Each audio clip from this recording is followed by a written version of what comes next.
पिछले कुछ दिनों से पूरे गांव में चर्चा थी कि हर शनिवार की रात को टोना टोटका हो रहा है। स्थान था गांव से बाहर कच्चा तालाब।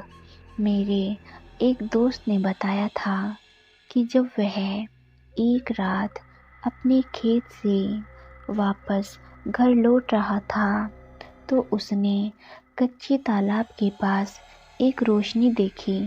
उस समय रात के 10:30 बज रहे थे।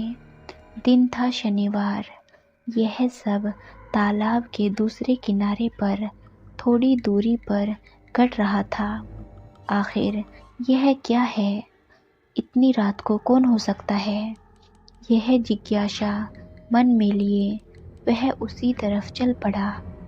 थोड़ी नज़दीक पहुंचने पर उसने देखा कि बिल्कुल लाल कपड़ों में कोई औरत लग रही थी। शायद अब उसकी नज़र भी मेरे दोस्त पर पड़ चुकी थी, क्योंकि जो ही मेरा दोस्त उसके करीब जाने को हुआ, वह तालाब के साथ लगते एक खेत में घुस गई। उस समय खेत में धान की फसल थी। वह उसी में गुम सी हो गई। दोस्त को लगा कि शायद वह कहीं छुपकर नीचे बैठ गई है। वह थोड़ा दिलेर किस्म का आदमी था, इसलिए इस हद तक उस मामले में टांग अड़ा रहा था। मगर अब उसके दिमाग में भी कुछ शंकाएं और शक जैसे विचार घूम रहे थे, जैसे कि इतनी रात को एक महिला यहाँ क्या कर रही है, और क्या यह सचमुच में कोई महिला है, या फिर वह यह सब सोच ही रहा था कि एकदम से खेत में जोरदार हलचल हुई। ऐसा लगा जैसे कोई दौड़ रहा हो।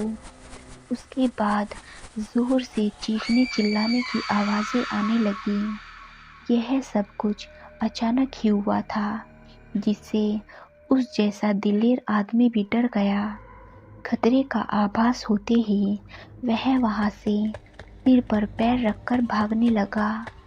यहाँ तक कि उसने पीछे तक मुड़कर नहीं देखा, जबकि उसके पीछे से गुर्राने की आवाज़ें भी आ रही थीं।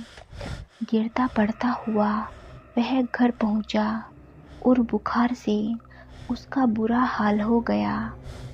इस घटना के कुछ समय बाद ही एक ट्रैक्टर उस तालाब के साथ लगती सड़क से गुजर रहा था। ट्रैक्टर एक 20-22 वर्षीय युवक चला रहा था। उसने शराब पी रखी थी। समय रात के 12 बजे से ऊपर था। अभी उसने तालाब वाला स्थान पीछे छोड़ा भी नहीं था कि उसे सड़क के बीचों बीच कोई खड़ा दिखाई दिया। उसने ट्रैक्टर के ब्रेक लगाए। ध्यान से देखने पर पता चला कि लाल कपड़ों में सड़क के बीचों बीच कोई महिला खड़ी थी, जिसने घूंघट से अपना चेहरा ढक रखा था। वह युवक नीचे उतरा और उसकी ओर चल दिया और बोला, सड़क क्या तेरे बाप की है जो इसे घेर कर खड़ी है तू? चल हट। नशे की झोंक में वह चिल्ला पड़ा, मगर उसने कोई प्रतिक्रिया नहीं दी। अब लड़का उसके करीब पहुंचा और गुस्से में उसकी तरफ हाथ बढ़ाया। ठीक उसी पल जैसे बिजली सी को थी, चटाक चटाक चटाक, एक साथ 3 थप्पड़ उसके गाल पर पड़े, और थप्पड़ भी इतने जोरदार कि वह चकराकर जमीन पर गिर गया। और उसी दौरान लाल कपड़ों वाली का घूंघट ऊपर उठ गया। जो ही युवक की नज़र उस पर पड़ी, सारा नशा हिरन हो गया। लाल बल्ब सी जलती आंखें, किसी जानवर के जैसे नुकीले दांत। जिंदा तो वह हरगिज नहीं लग रही थी। वह चीखते हुए गांव की ओर भागा। इस दौरान उसे महसूस हो रहा था कि कोई उसके चेहरे को नोच रहा है, मगर वह रुका नहीं। इस दूसरी घटना के बाद गांव में यह चर्चा फैल गई कि हर शनिवार को कोई चुड़ैल कच्चे तालाब पर आती है, क्योंकि उस दिन भी शनिवार ही था। वैसे तो मैंने भी बहुत सी डरावनी कहानियाँ लिखी थी, मगर उसके बावजूद भी मेरा जिज्ञासु दिमाग यह ज़रूर ढूंढ रहा था कि उस शनिवार वाली महिला का आखिर क्या मामला है। इसका जवाब मुझे कुछ समय बाद गांव के एक बुजुर्ग आदमी से मिला। दरअसल बहुत समय पहले गांव की ही एक महिला उस स्थान पर टोने टोटके किया करती थी, और जब वह ऐसा करती तो दिन शनिवार का ही होता था। टोने टोटके करने का कारण था कि उसे कोई बच्चा नहीं हुआ था। किसी तांत्रिक के बहकावे में आकर वह ये सब करती थी। बहुत बार लाल कपड़ों में उसे किसी न किसी ने उस कच्चे तालाब पर देखा था। जब यह सब उसके शराबी पति को पता चला तो उसने उसे गुस्से में आकर बुरी तरह से पीट दिया, जिससे दुखी होकर उसने यहीं तालाब में डूबकर अपनी जान दे दी। बस यहीं से शुरू हुई थी सभी बुरी घटनाएं। उसके बाद वह यहाँ भटकती हुई दिखाई देने लगी। बहुत से लोगों को डर के मारे चीखने पर मजबूर तक कर दिया था उसने। इस बीच एक बार किसी साधु ने उसे काबू में करके वहीं कैद कर दिया था।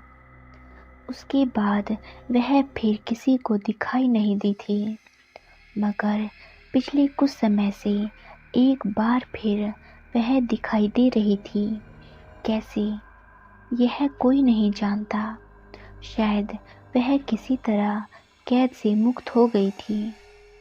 उसके बाद फिर से अपना डर लोगों के दिलों में भर रही थी।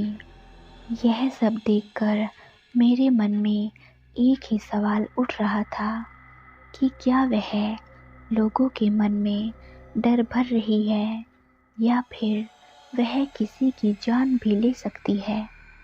बहरहाल कुछ भी हो, उस दिन के बाद उस जगह पर रात के समय कोई भी नहीं जाता था।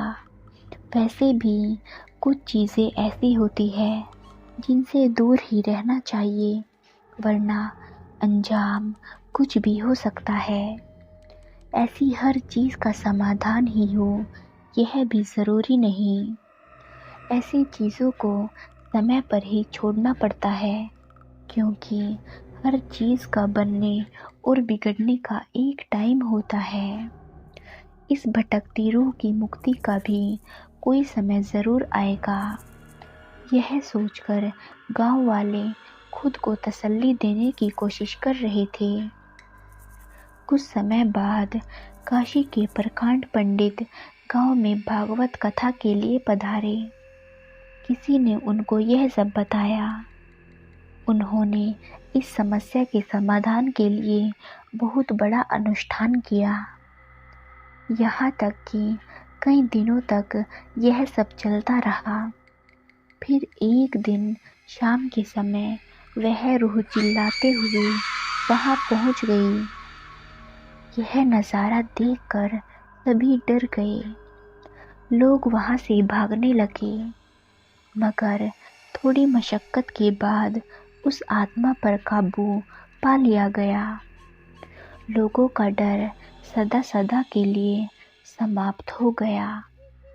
सभी ने चैन की सांस ली। दोस्तों, आशा करती हूँ कि ये कहानी आपको पसंद आई होगी। इस कहानी पर आपकी क्या राय है, हमें कमेंट करके ज़रूर बताएं। कहानी पसंद आई है तो लाइक और शेयर करना बिल्कुल भी ना भूलें। चैनल पर नए हो तो चैनल को सब्सक्राइब ज़रूर करें। धन्यवाद।